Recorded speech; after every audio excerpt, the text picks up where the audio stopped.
के दूसरे दिन और तीसरे पहर की ये साधना अपन कर रहे हैं।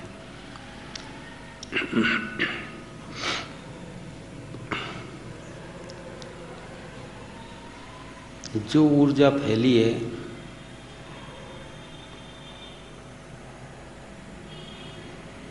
उसके लिए आपकी ओक चाहिए, ओक।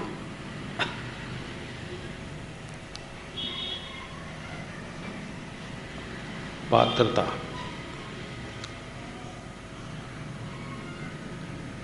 हर चीज के लिए अलग पात्रता होती है, काबिलियत अलग।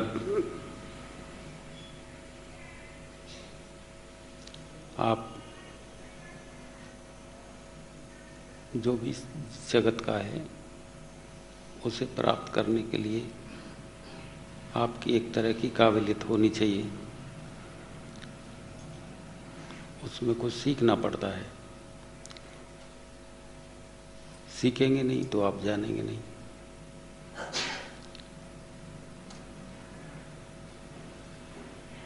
और परमात्मा की दया पाने के लिए सिखावन छोड़नी पड़ती है। सीखा हुआ काम नहीं आता। सीखे हुए को काम लेंगे तो पात्रता दूर हट जाती है। जो सीखा है उसे दूर हटाना पड़ता है।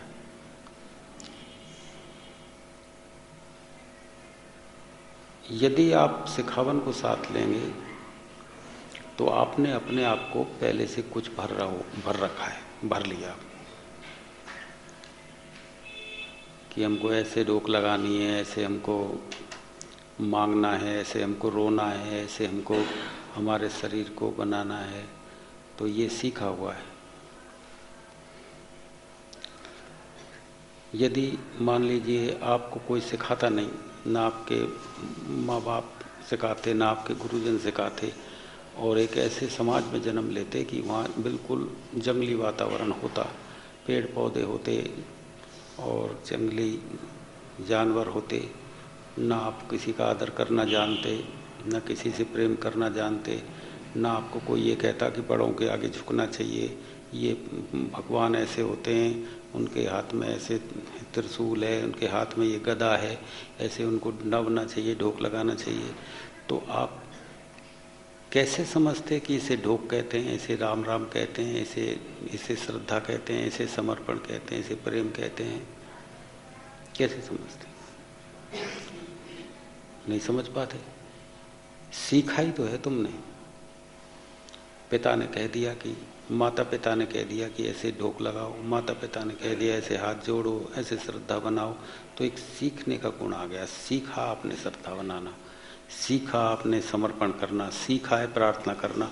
ये सीखा हुआ नहीं चलता है। अबोधता किसे कहते हैं? अबोध का मतलब है जो आदमी कुछ नहीं जानता। जानना का मतलब है कि हमने अपने अंदर बहुत भर लिया, जानने का अहंकार भर लिया। संसार का सीखने के लिए कुछ जानना पड़ता है। परमात्मा के आगे हमारी सिखावन हमको छोड़नी पड़ती है कि इस सीखे हुए से काम नहीं चलेगा।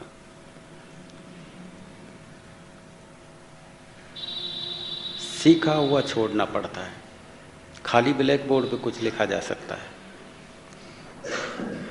और यदि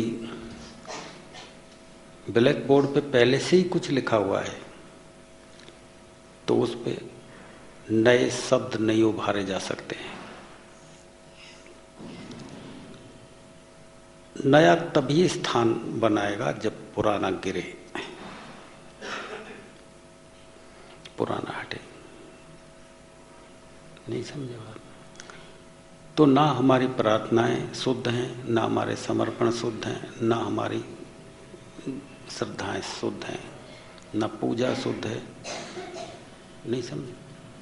सीखे हुए को दोहराए चले जा रहे हैं, सीखे हुए को करते चले जा रहे हैं। अपना उसमें कुछ नहीं लगाया, अपना कुछ भी नहीं है उसमें।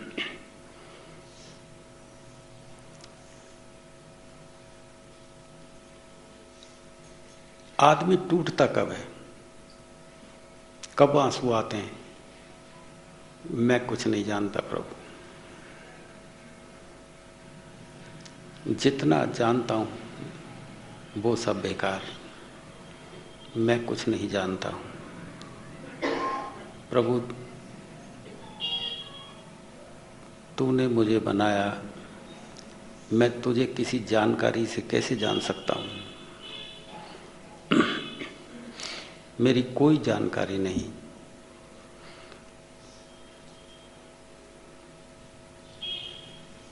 तू जाने, तेरा रास्ता तू भी बता प्रभु, मैं नहीं ढूंढ सकता। इसे टूटना कहते हैं। हम हमारी जानकारी से जब कुछ करते हैं तो उसे झुकना कहते हैं। हमारी जानकारी से हम जब ढोक लगाते हैं तो वो हम झुके, सीखी हुई चीज। और टूटने पे भी झुकता है आदमी कि प्रभु मैं कुछ नहीं जानता, फिर एक झुकाव लगाता है, उसे कहते हैं ढोक लगाना, उसे कहते हैं समर्पण की शुरुआत। टूटने के अंदर जो झुकाव आता है, प्रभु मैं कुछ नहीं जानता, फिर आंसू आते हैं। आंसू क्यों नहीं आते? कि अभी तो हम अपना सीखा हुआ, अपना जाना हुआ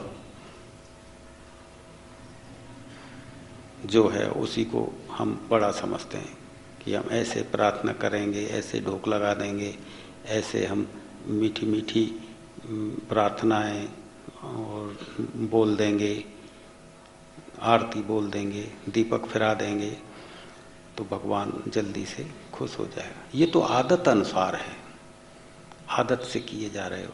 तुम्हारे बाबा ने किया था, पिता करने लग गया, पिता का देखा तुम करने लग गए, तुम्हारे बच्चे तुम्हें देखेंगे वो करने लग जाएंगे। सीखी हुई चालें हैं ये, सीखी हुई चीज। जिस घड़ी ये बात पैदा हो जाए, प्रभु ये आरती बहुत घुमा ली, ये ढोक बहुत लगा ली, जरूर कोई त्रुटि रह गई है, जरूर कोई बात है।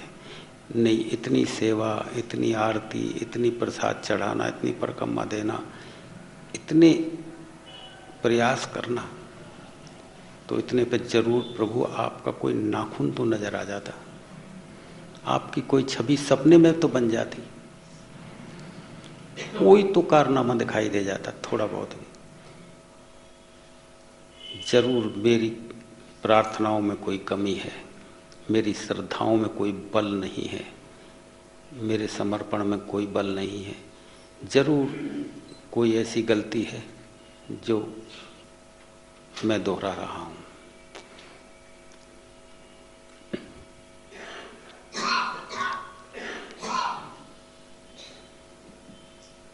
जब टूटना हो जाए कि मैं कुछ नहीं जानता, उस घड़ी आंसू आते हैं आदमी के। उस घड़ी तुम्हें पता लगता है कि तुम्हारा हृदय क्या है। हृदय का भी पहले पता नहीं लगता। जब आदमी जानता है तो केवल बुद्धि तक सीमित रहता है। बुद्धि तक सीमित आदमी कभी नहीं रोएगा, उसके आंसू कभी नहीं आएंगे, क्योंकि बुद्धि से वो नीचे उतरना जानता ही नहीं है। बुद्धि की जानकारी को ही अपनी सबसे बड़ी जानकारी समझता है। उसी के आधार पर प्रार्थना, उसी के आधार पर श्रद्धा, उसी के आधार पर समर्पण, उसी के आधार पर दान, उसी के आधार पर पुण्य, पूजा पाठ, व्रत उपवास।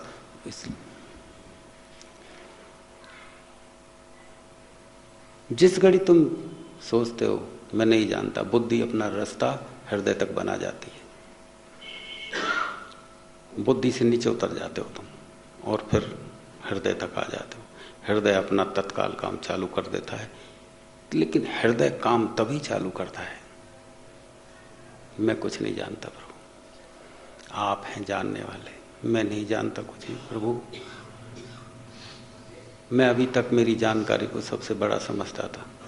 उस घड़ी हृदय का मतलब है जो तुम्हें रुला के पटक दे।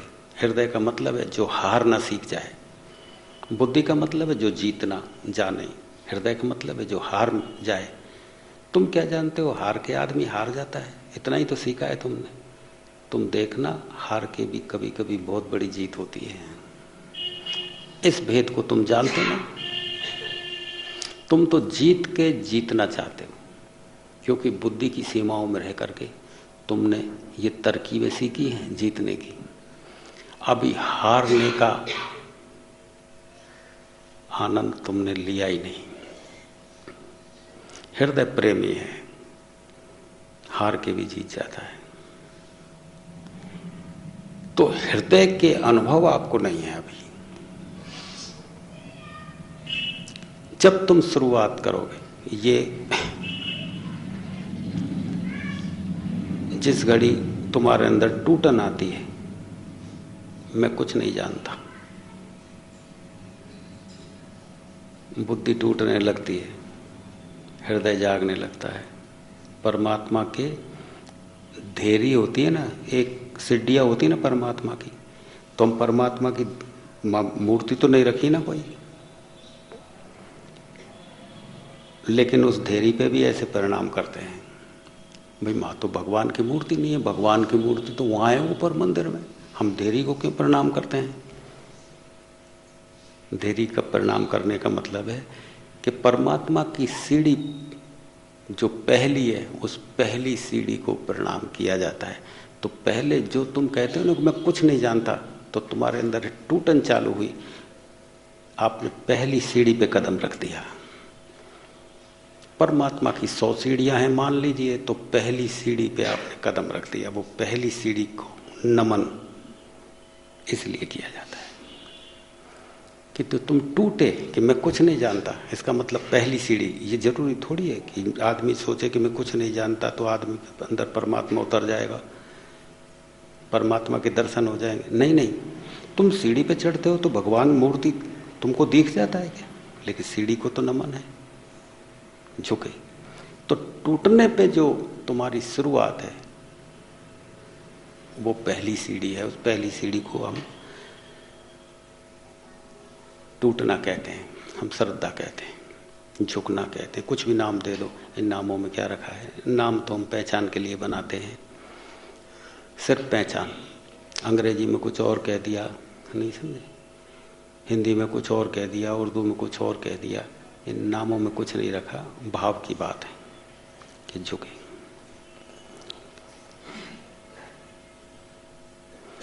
जो जो तुम नीचे नवे तो ऊंचे हुए, जो जो तुम नीचे जाओ, तो नीचे होने को अभी तुम समझे नहीं। नीचे होने का मतलब तुम समझते हो नैतिक हो जाना, शरीफ बन जाना, नैतिक हो जाना, दूसरे के सामने नीचे झुक के चलना, मीठी वाणी बोलना, इसे कहते हैं आप झुकना। ये सीखा हुआ है, सीखा हुआ कुछ नहीं चलता।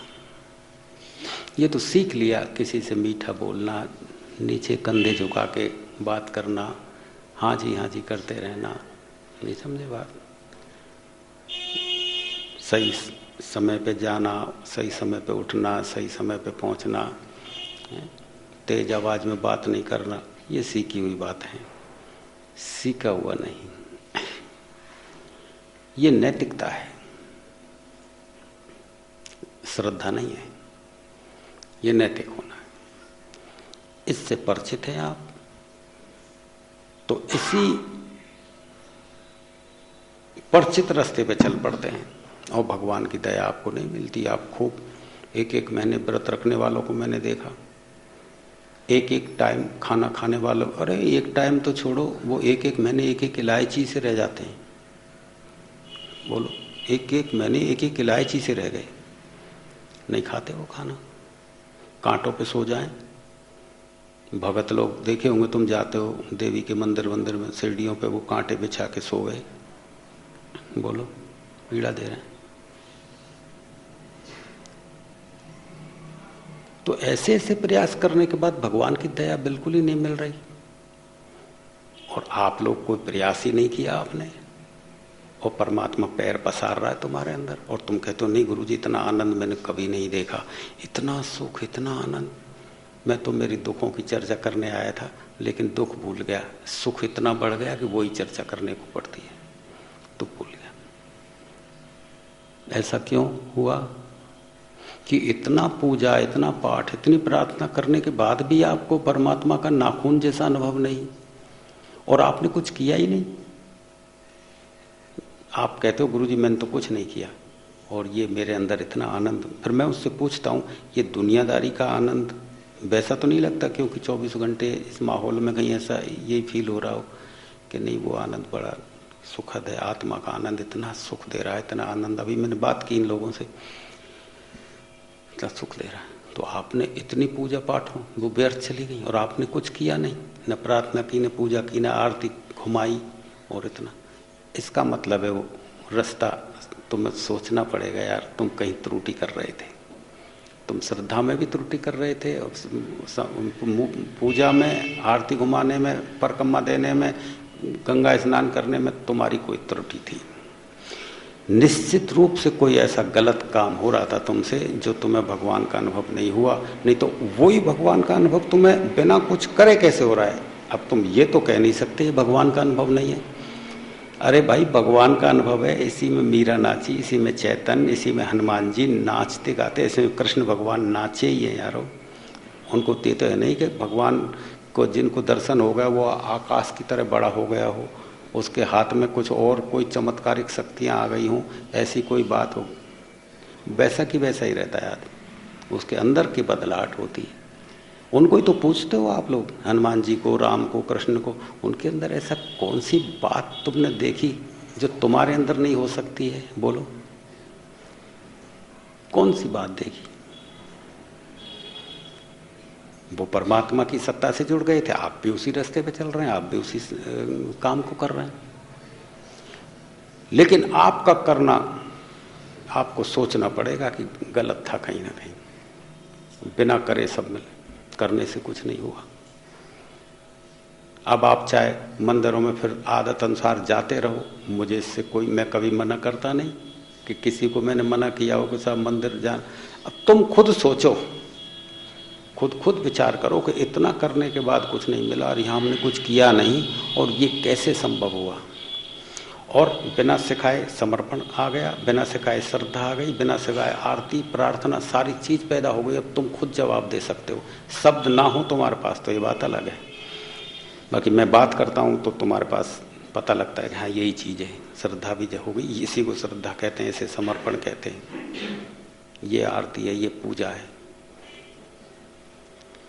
मैं चला के मना आपको क्यों करूं कि ये काम मत करो? मुझे जबरदस्ती किसी काम को रुकवाने में क्या आनंद, मेरा क्या, मुझे क्या मतलब है? आप क्या करते हैं? मैं क्यों सिखाऊं नई चीज तुम्हें कोई? तुम पहले से ही सीखे हुए हो। मैं तो तुम्हें वो जानकारी देता हूं कि तू खुद तोल के देख ले कौन सा पड़ला भारी है, खुद जान के देख ले। फिर भी तू ये पागलपन करता है तो तेरी मर्जी। मैं तो तुझे केवल तेरा चेहरा दिखाता हूं। इस दर्पण में चेहरा देख ले, कहाँ काल उछ लगी है, तू छुड़ा, खुद छुड़ा ले तू। गुरु जो होता है वो कभी तुम्हें इस तरह की बातें नहीं करेगा, वो तुम्हें खुद दर्पण दे देगा कि तू चेहरा खुद एक